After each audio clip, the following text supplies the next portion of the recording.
Awesome.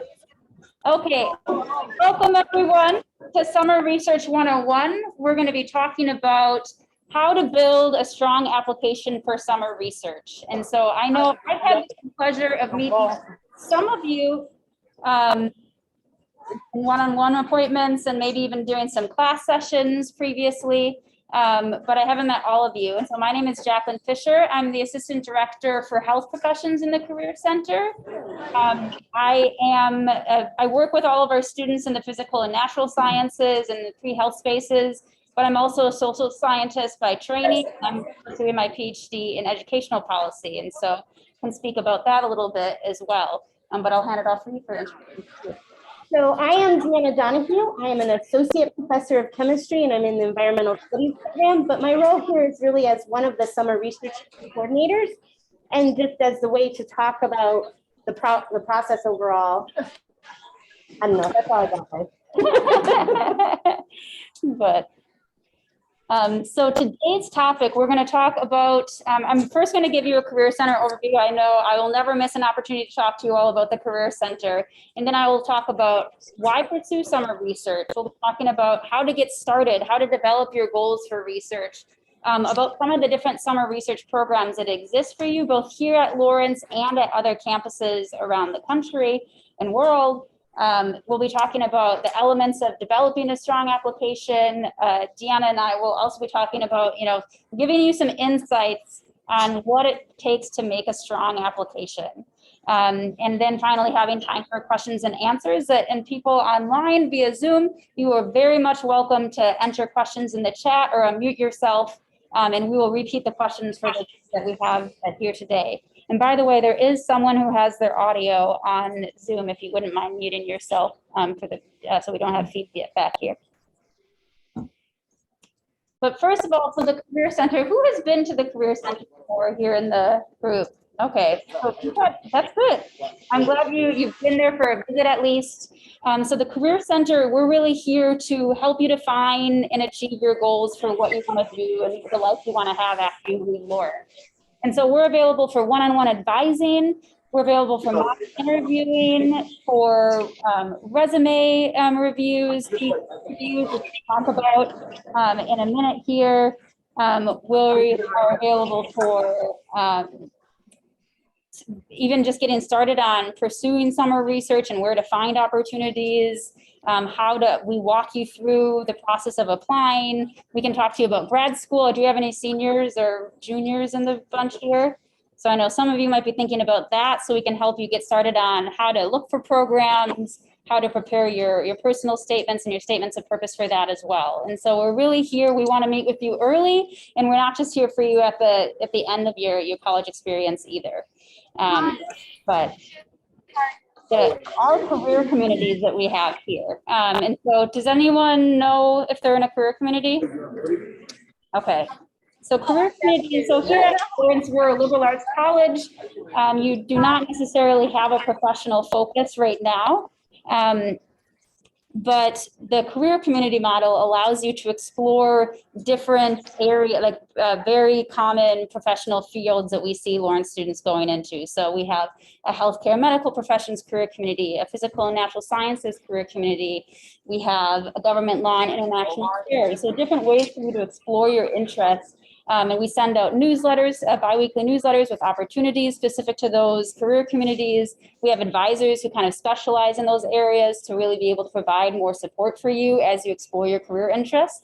And so I would highly, highly recommend joining a career community if you aren't, and you can join up to 3. We want you to explore many options and many different pathways. And so you can do that via your Voyager account. And so you just go to your student services button, and then there will be a career communities and volunteer causes button, and you can pick up to 3, and maybe you want to go back there and see what career communities you chose a couple years ago and make sure they're still accurate so that you're getting information on a bi-weekly basis from us about upcoming events and opportunities and new internships and research opportunities as well.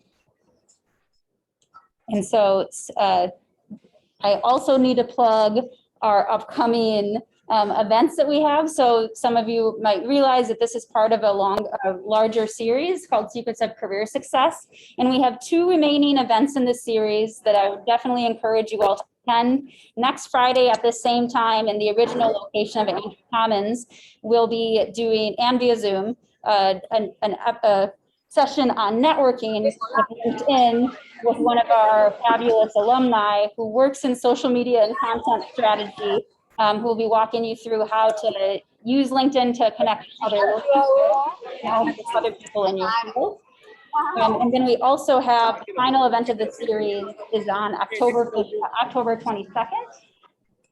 And that will be from 12:30 to 1:30 as well with myself and Professor Peter Blitzstein. And we'll be talking about kind of funding opportunities to build your own internship experience, to build your own independent research for this summer, other significant internships available only to Lawrence students. So lots of opportunities, even if research isn't the only area you want to explore, I would definitely encourage that. I just say that summer that we summer program, faculty members aren't going to be as good at supporting as the Career Center and these events. So like, I have never had to rely on a LinkedIn page to get a job, right? I'm going to be better at research opportunities than internship opportunities. So I would, if these are resources that cannot be duplicated by talking to your advisor. That's a good point. Yes. Some faculty members have never even made a resume or a professional resume if they've only been in the research realm for most of their careers. And so lots of things that the Career Center can complement there. And so now we'll kind of get ready for the main event here, talking about research. Let me, whoops. And I'll let Deanna kind of start with why someone should start with summer research.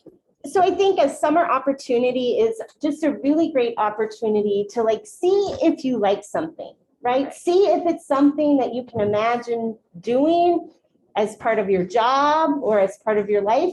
And it's really a path to discernment, first of all. And let's just start there. It's like, you might be thinking, I could do this, I could do that, I could do that. And you sort of have to get a little taste of what the reality of those things are instead of the fantasy, what you think it is. Right. Oftentimes somebody comes in and they have a summer opportunity and they realize they don't want to do that. And that is incredibly powerful as doing a summer opportunity that you love doing. So I think with that sort of overall idea where you're going to gain a hands-on experience that really relates to a specific area of interest and will help you figure out if that interest really is what you think it is. I think that goes into the explore career options. Sorry, I combined 2 bullet points into one. I do that. And oftentimes we want to develop transferable skills. And one of these things that I'm going to say on that is, to some extent, often it might not matter exactly what you do for your summer research or for your research experience or your internship, but having an experience where you are working in that sort of environment will develop some skills that you will then be able to transfer into whatever you're moving on to and into your resume. So I often have students be like, but this is what I think I want to do for the rest of my life. And I'm like, well, that's great. We don't do that. We do this other thing over here. But that's not the point of an undergraduate research experience. Just getting experience is the point. Is that okay? Yeah, no, that is a great thing. You know, I think that everything that has been said, I would absolutely echo and say that these transferable skills, even summer research is great if you want to have a career in research, if you want to go into academia, for sure, right? You should absolutely be exploring summer research. But these transferable skills also help you in your general professional development, even if you're still unsure about what you might want to do after you leave Lawrence. And so absolutely, when you're doing research, you're working collaboratively in teams. You are communicating very complex ideas via presentations and symposiums and in papers and writing. You are doing project management and trying to stay on task and do complex things with a group all of those things are going to translate into myriad other fields and opportunities that we can definitely help you reflect on at the end of your research experience to really make sure that you're taking whatever you learned and applying it and selling all of those experiences and skills that you've developed to other employers or other fields that you're interested in. But, and I think that idea of going from like an assignment where we know the answer to actual something where we don't know the answer is something often in a job that you're always going to need to do sometimes. Sometimes there's a really clear procedure and sometimes you're making it. And I think that having that experience of not having like what is the right answer is very powerful. You also get to meet people and other students and faculty quite extensively and develop those sorts of relationships. And again, I just think it is that stepping stone to things that are obvious and things that aren't obvious. Right. Yeah. So as you get started, say that you are interested in doing summer research, it's really helpful to begin with to start to think about what you're interested in exploring before you start going out to look for programs, right? So thinking about what are your research interests, and they can be broad right now. You don't have to have a very, very specific, graduate level thesis idea of what you want to research this summer, just a general field to really make sure that, and because those things, knowing what you're interested in is going to come across in your application materials. You can really easily begin to see in someone's materials if they have a genuine curiosity about this area.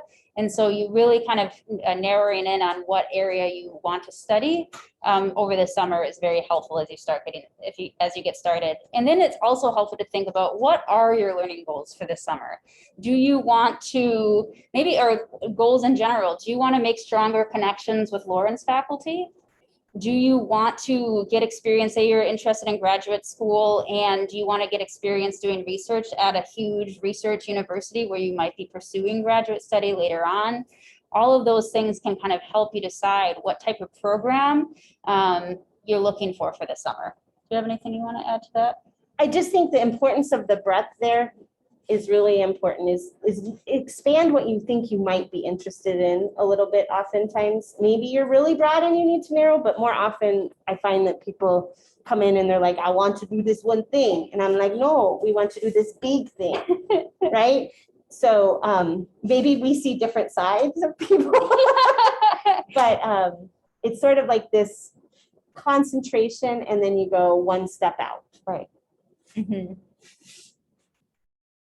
And I will hand it over to you to talk about our on-campus. Fabulous. So I'm going to talk a little bit about our on-campus opportunities because I think that a lot of people have lots of questions about how to get on-campus opportunities.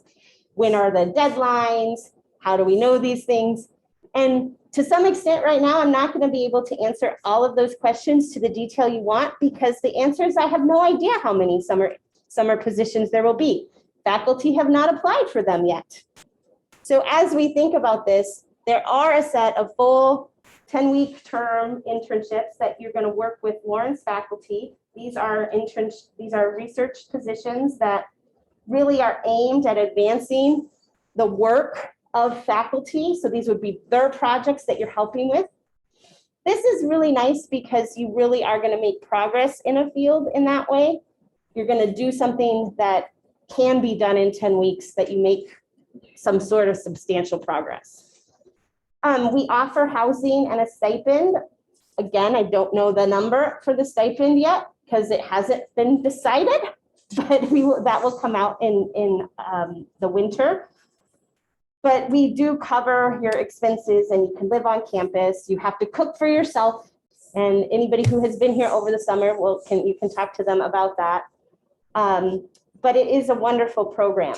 We often are going to have you present either in a little symposium at the end of the term where you maybe give a talk depending on your department or at a poster session. And we do encourage you to participate in things that will allow you to go out. So there is some funds if you have research to present that maybe you could travel to a conference. You could probably certainly get funds to travel to a virtual conference. And there's just lots of opportunities for you to develop those skills in communication, which would be wonderful for your future career prospects. the schedule on the next one, right? Fabulous. So one of the places to start, if you were really interested in getting started right here right now, you could sort of peruse the website. And if you just search like student research on the Lawrence homepage, I messed it up. You can get to that link. I could also, once I finish talking, I'll be sure to send the link out to the chats and I can give you the link here. But if student research, it will take you to this link for the LURF projects. These projects are going to be last year's projects right now. So when you look at these projects, I have no idea right now if they will be done again next year. I don't know if those same people will take students this year, but they give you a sense of the breadth. There will be things from studio art.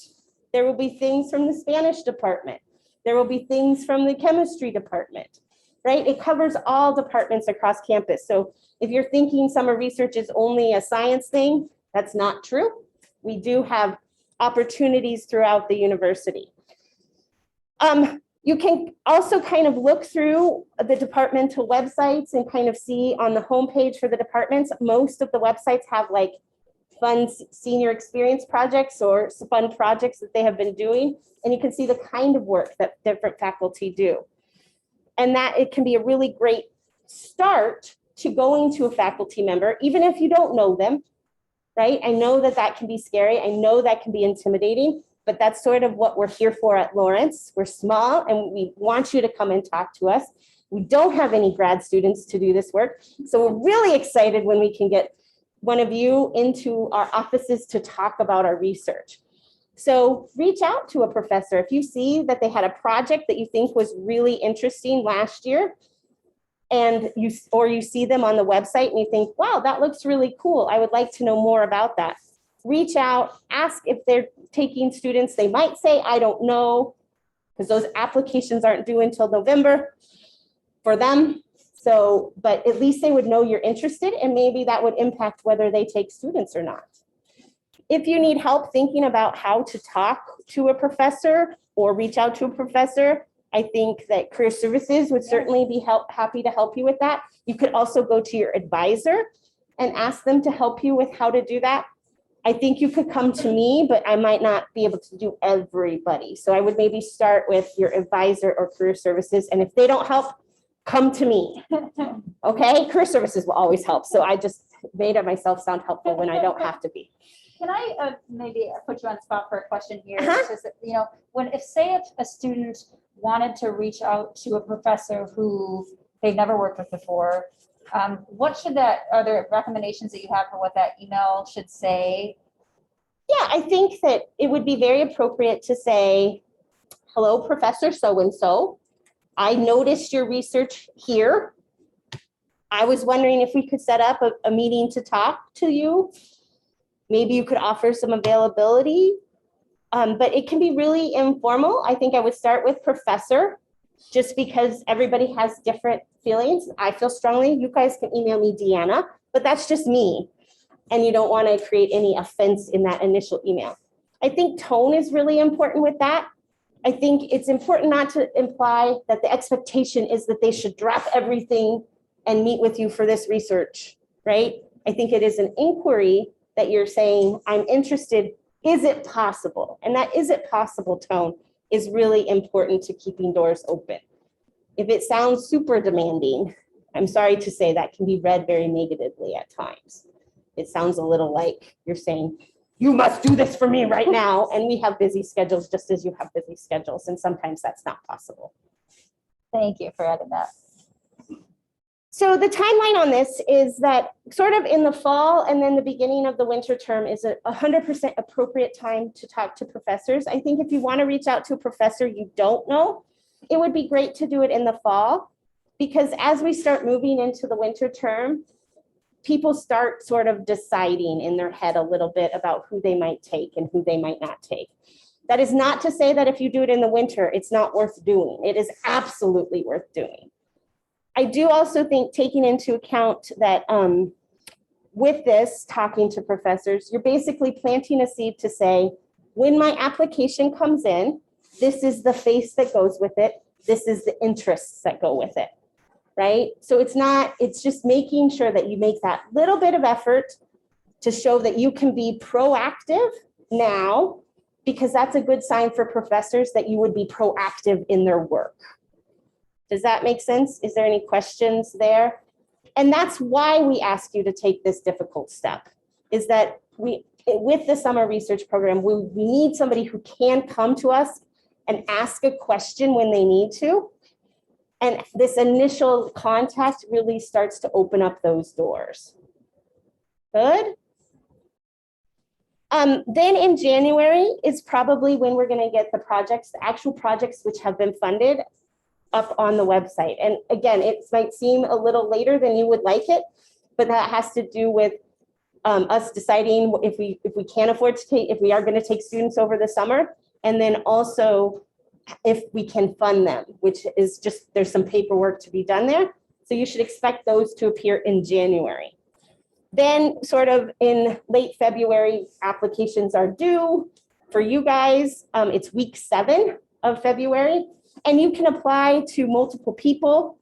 You know, oftentimes that's 100% appropriate to apply for multiple people and kind of take it from there. Some faculty like to wait until all applications come in and then meet with people. So if you reach out and that's what they say, that's their process and you should respect it, right? Some faculty like to meet with everybody before the application comes in.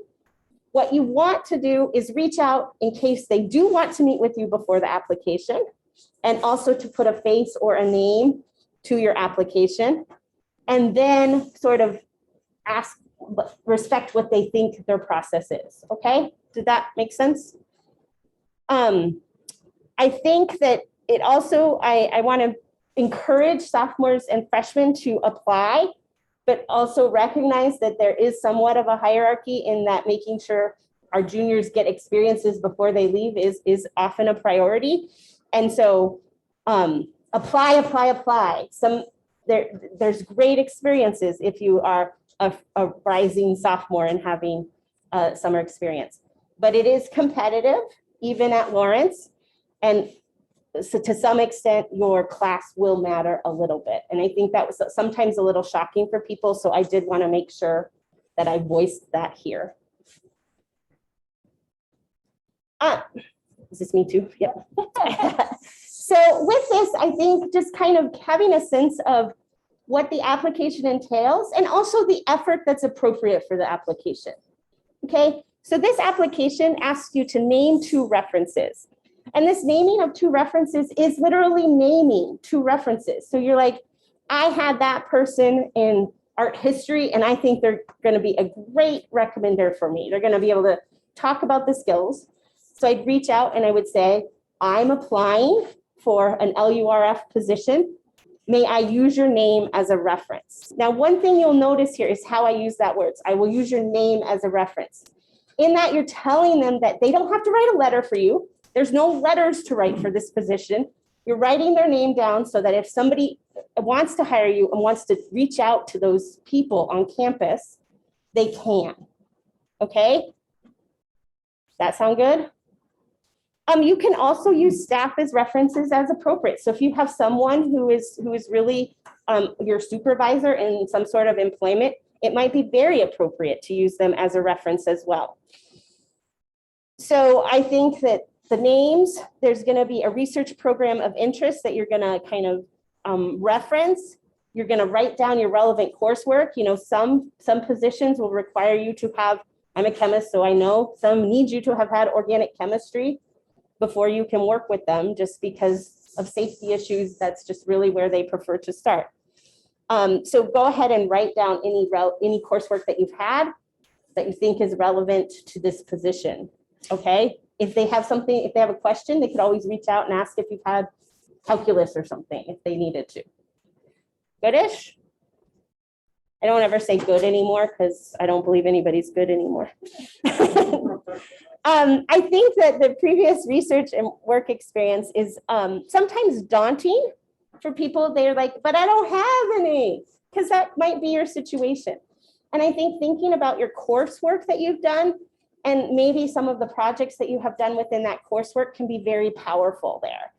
So kind of where have you gained skills in your coursework or in employment that you've had around campus is something to think about. You don't have to think of that as specifically research-related work. Goodish? Yeah. And then we just like to know the other programs, just in case, as we're trying to figure out how we can get the most people through the program and in the most spots, just to do planning aspects, okay? So I think I might have kind of touched on this already, that with these LU references, it's really important when you ask for references that you're really clear about your expectations and that you understand that it's not a given that the faculty can write you a letter.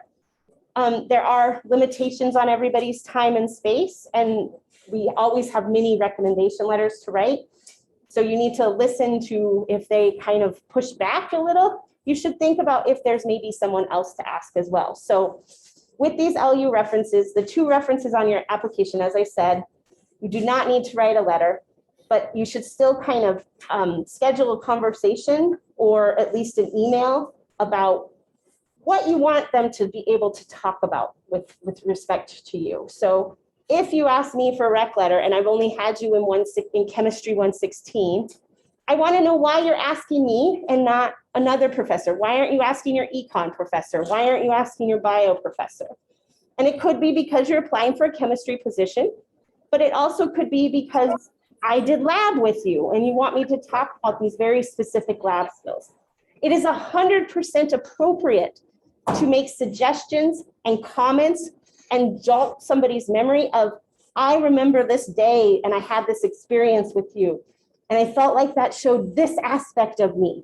Because then when I write a letter, I'm like, in my thousands of students that I have seen, I now remember that interaction and it jolts my memory to what experience I had, rather than me trying to pull it out of all those experiences. Good? Does that make sense? Do we have a question in the chat box or no?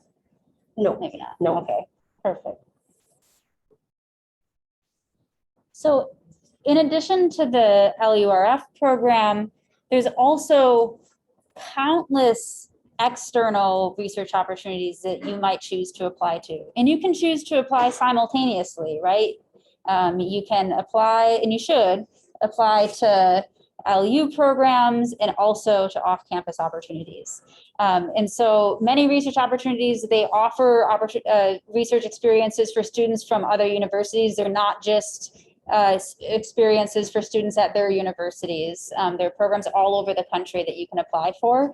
And so it's a very, much like the LURF program, a varied wide breadth of experiences for students from English majors to students in physics. And so you could definitely start researching opportunities.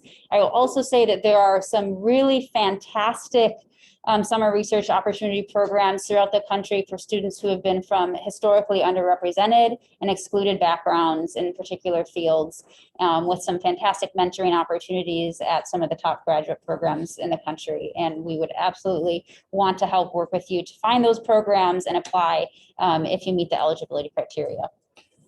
I just want to add to that, just for context, as we speak to some of these off-campus research opportunities and you are an international student, you do need to watch for that filter. Some of these programs are only available to domestic students.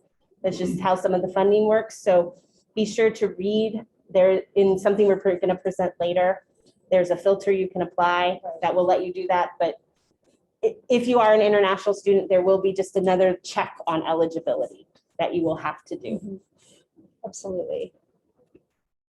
And so there are a lot of different ways that you can go about finding and searching for off-campus research opportunities at different research institutions.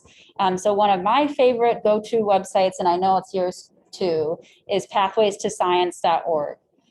It is a fantastic starting point.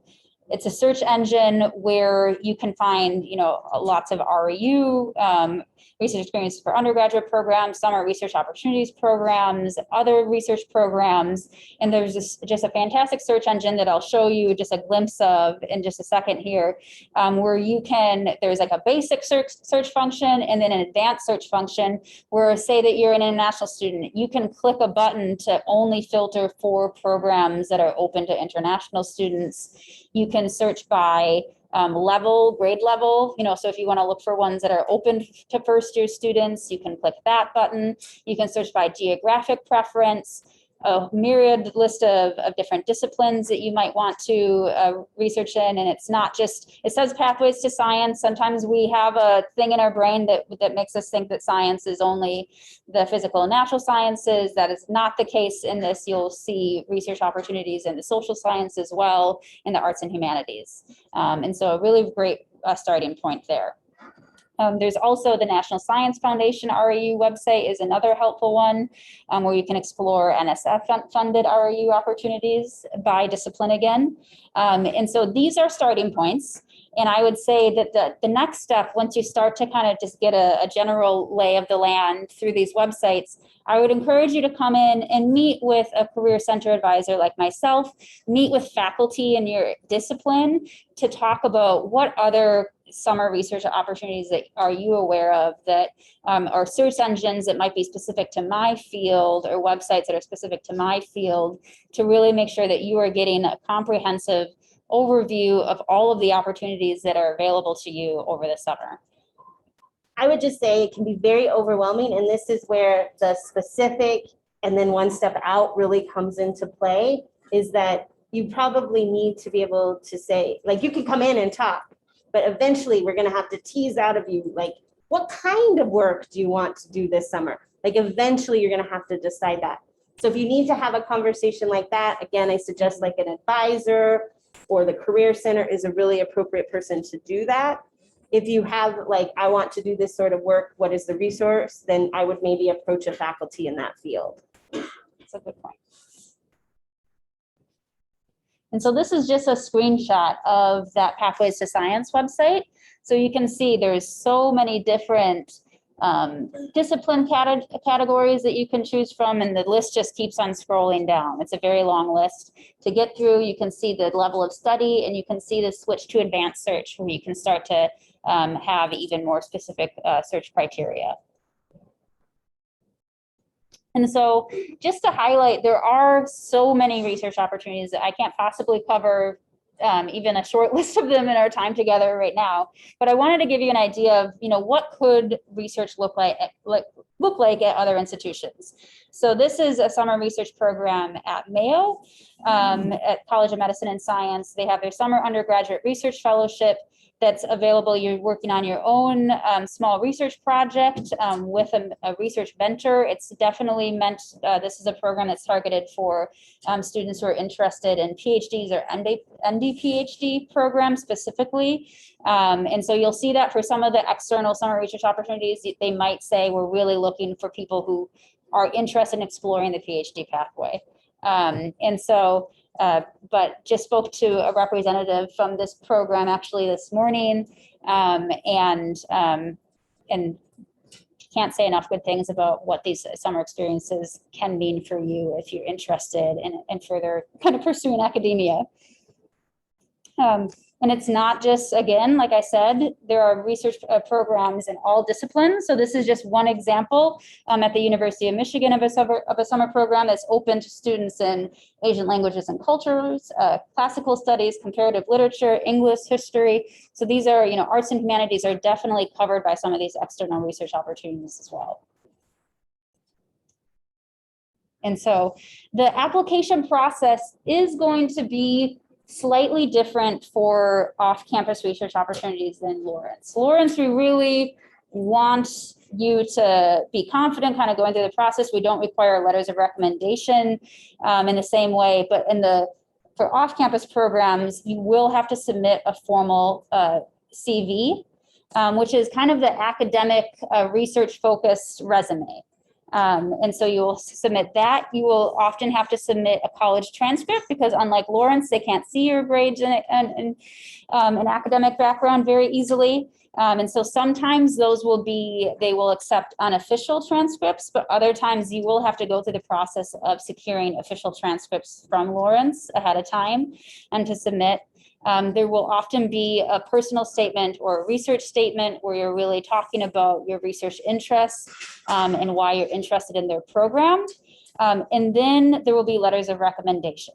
And so it's different from LURF. They won't just be, list the name and contact information of some of your faculty members. You will have to go to your faculty members and ask them to write a strong letter of recommendation for you for summer research. And so I cannot emphasize enough how important this part is of your application process for off-campus research. Do you want to say anything about that? Yeah, I think, again, this can be quite a scary part, particularly if you're in the earlier phases of your Lawrence career and feel like you don't have strong connections with your faculty yet. But it really is a powerful part, and there's sort of just this element of making sure that you select faculty that can do, as Jacklyn said, that strong word is something I often would use in your request. So whether it be an in-person request or an email request, you ask if they can write you a strong letter of recommendation. And that's where you have to sort of watch their response. And if they go, you can't see the rest of my face, I'm sorry, I made a lot of strange mouth moments. Then you might think about if you have somebody stronger that you can ask, okay? So that's never meant to be an insult to you. It might just be about what they remember from their brief experience with you. And I'm really targeting, if you're in this conversation, if you're asking somebody like you took an intro class with, right?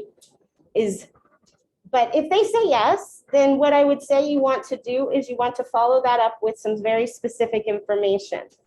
You always need to be very clear about what is expected. Like it's a letter that you're going to write that you have to send to someone, or it's a letter that you write that they're going to send you an email. Those are sort of the two ways you get requested.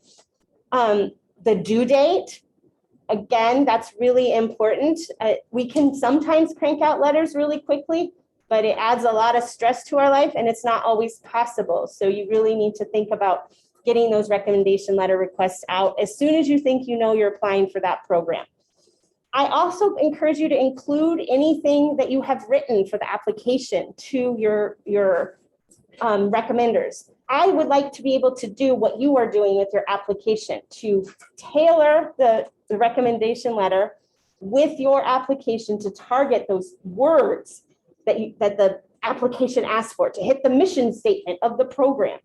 So if I get the website, your letter of your personal statement or research statement, and your CV, I can tailor that in a way to write the strongest recommendation letter I possibly can. Good. I will add one more thing there. Often it's writing that first letter for you that's the biggest deal. So if you're thinking about recommenders, and you're like, ooh, I could do 4 here with this recommender and 4 here with that recommender, you've actually created more work than needed. Just ask that one recommender for the 8, because I can do that tailoring pretty fast. It's the writing the initial letter that's really hard. So I implied you could ask for 8 recommendations, maybe 12. After that, we're maybe going to talk. And so I just want to touch, so the CV will be a common component, and I won't go into a lot of detail about the CV today in this session, but I will say the peer review is a huge part of the research process in general. You will be peer reviewed throughout if you're submitting things for publication, and peer review is important when it comes to looking at your application materials too, or having someone else look at your materials. So if you are applying to an external research opportunity, I just want to say, please, please, please come and make an appointment with the Career Center before you submit anything. We will help you make sure that you are really selling all of the pieces of your academic experience and your skills in a way that's going to help you be competitive for these national programs where you're competing with students across the country. And you all have phenomenal experience here at Lawrence, and we want to work with you to make sure that all of your materials really tell that story. And so application timelines, just briefly to talk through. So this fall is a great time to be starting on doing that draft of a CV. You can come and meet with someone in the Career Center and begin to develop your CV. It's a great time to begin to research programs, going to look at pathways to science, coming in to meet with the Career Center if you're looking for other ones. You can begin drafting your statement of purpose. You know, what are you interested in researching? And you can start to even talk to your faculty recommenders. It takes a fair bit of time to really invest in and to really write a strong letter of recommendation. And so you will be doing yourself a favor by talking to your faculty now than showing up 2 days beforehand, because you're just not going to get the same quality of the recommendation, even if you are a fantastic student. And so talking to them early will be great for you and your chances of being successful in the process. Winter break is a great time. You have an extended winter break here for many of you. And so it's a great time to be polishing those essays, polishing those CVs and resumes. You can absolutely come in and meet. You can do a virtual meeting with the Career Center over winter break too if you're gone. We will look at your personal statement too if you want. And you can also start to submit applications. And so winter and spring term is going to be the big time for deadlines. And these programs are different. They don't have the same application timeline necessarily, which is why it's good to be at least researching these programs in the fall so you know what to expect. But you'll see a lot of deadlines in January and February. So I wouldn't wait too long, and I would use that winter break time to make sure that you're looking into programs. You can definitely use then a call and email to confirm that all of your materials were submitted. If you were mailing anything in, just keep a lookout. This is one disclaimer that I tell for all Lawrence students. A lot of these programs will be communicating with you via email. And here at Lawrence, we have very strong security settings. And so you will have external people showing up in your junk folder. So if you have applications in the process, if you've submitted things, make sure you're checking that junk folder every day so you don't miss an important communication. I've certainly missed things. Most of your recommendation requests go into my junk folder. So I'm always having to pull them out. Yep. And so, and you can absolutely, if you have the good fortune of having multiple opportunities that you've been offered, you can certainly come and talk to your professors or the Career Center as you make your decision. But you definitely, I would say, for these programs, you do not want to accept one and then a week later get another offer and then turn around and decline. The research world is small. You do not want to burn bridges. And so once you make a commitment, I would definitely urge you to keep that commitment. I wholeheartedly agree. I wanted to just add that at this point in time, I found in the last couple of years with COVID, sometimes these programs aren't quite updating yet whether they're going to have a program next year. And so you can look at the programs from last year and sort of put them on your list of like, if there's funding, I'm going to apply to this one, but they might not know 100% right at this moment if you start looking today if they're going to be doing one next year. It's probably going to be better than last year, but I just want to put that little caveat out there. That's a good point. And then the last thing I'll say about something that you can be thinking about doing in the winter and spring terms after you've submitted your applications is definitely keep your recommenders updated on where you are in the process. Send them a thank you note. This is probably not the final time you're going to be asking for a letter of recommendation. And so it means a lot for you to continue that relationship with the faculty members who really took a lot of time to write that letter for you. I would add a thank you note is 100% acceptable and good. A thank you present is not necessary. Yes. Right? You don't have to give us gifts. It is still part of our job. We'd like to be acknowledged, but you do not have to bring us presents. Yep. And so we do have some key tips that we developed here that we see as really important pieces that we want you all to know as you think about preparing your applications. One is to stay organized. And so after this, I will be emailing, and we can add it to the chat, an Excel spreadsheet that I developed that you can keep track of all of the programs that you're interested in by deadline. And so that you can start to make sure that you are prioritizing when upcoming due dates are so that you don't miss an opportunity. I would again focus on programs that match your interests and goals. It's going to be much more difficult to write that personal statement if you have no interest in the research itself, and it will come through. You can have broad interests, but you want to have some interest in the research being done. And I'll let you kind of talk about some of the tips too. So I think that, you know, if you can reach out to particularly Lawrence faculty, I think that reaching out to them is really important in making that kind of connection before you start. And I do think that's really appropriate here in the fall. They might not have all the answers, but you can start developing that relationship now. I think that if there is a program that you're particularly interested in off campus, you can also email them. And I often encourage students to like read one of their works, and you could even ask a faculty member at Lawrence to maybe help you understand it. But to have a sense of what work they're doing, you could reach out that way if you do it very early on. Planning ahead is so essential because I think that, as we all know, Lawrence Busy takes over and we get caught with other things. And so if we can do just a little bit each week, like this week, I'm going to work on this part of what I'm going to do for summer. This week, I'm going to work on, you know, drafting the first draft of my CV. This week, I'm going to have a meeting with career services to look over that CV. This week, I'm going to look through programs, right? So creating goals now and keeping yourself organized can really help you be successful and produce an application that you want. These external programs are very competitive. And if you write the application the night before, I am highly doubtful that it will be successful. Yeah. And lastly, I know we both have this piece of advice: apply to multiple programs. Do not just apply to one. Really, I mean, you want to only apply to the amount of programs where you can still write and have time to submit a strong application. But since these are so competitive, I cannot reiterate that enough. You might be an awesome student they want to take, and that they're negotiating with a whole group, and that program is just not, that one research project's not taking positions that year. Yep, it happens all the time. And then there's kind of paying attention to details is going to be really important in the application pieces. That means like double checking to make sure that you don't have any spelling or grammar errors. We can absolutely help you proofread in the Career Center. We want you to make sure that you're looking at the eligibility criteria. Again, don't waste any time for applying to programs where you're not eligible. I would hate for that to happen for you. Again, like I said, checking your email and a junk folder. That is how people will be following up in this day and age.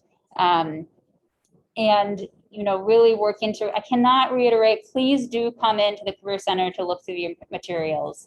We will help you make sure that, so many times I would talk to students and they tell me all of this fantastic experience that they've had. They are clearly academically curious, and then they show me their application materials that they submitted, and it just did not sell them or did not communicate any of the things that they just told me. And so we can really work you to get there to be a top candidate for these programs.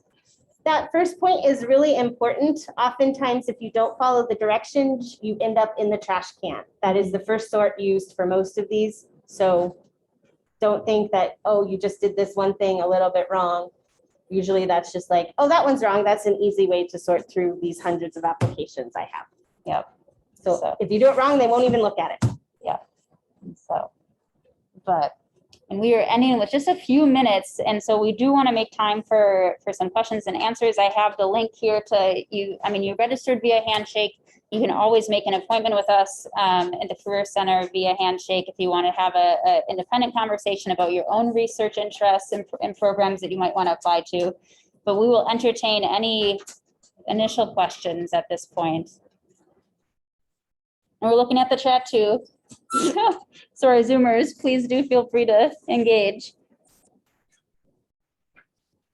Yeah. Is there like an early decision option?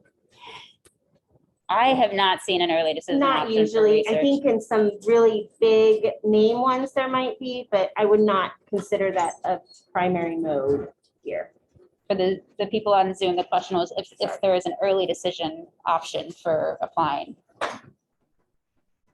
Anyone else? Ask for help, ask for help, ask for help. So, sounds good. Well, you will be getting that Excel spreadsheet. We have, please do sign in if you didn't have a chance to sign in. And you will also, along with the Excel spreadsheet, I will send an electronic copy of those example CVs if you did not have a chance to pick those up. And for those of you who are joining via Zoom, you will get those in email. So you'll see an example for that as well. But thank you for joining. We look forward to seeing your applications for the LUF program this spring and look forward to working with you on your materials. But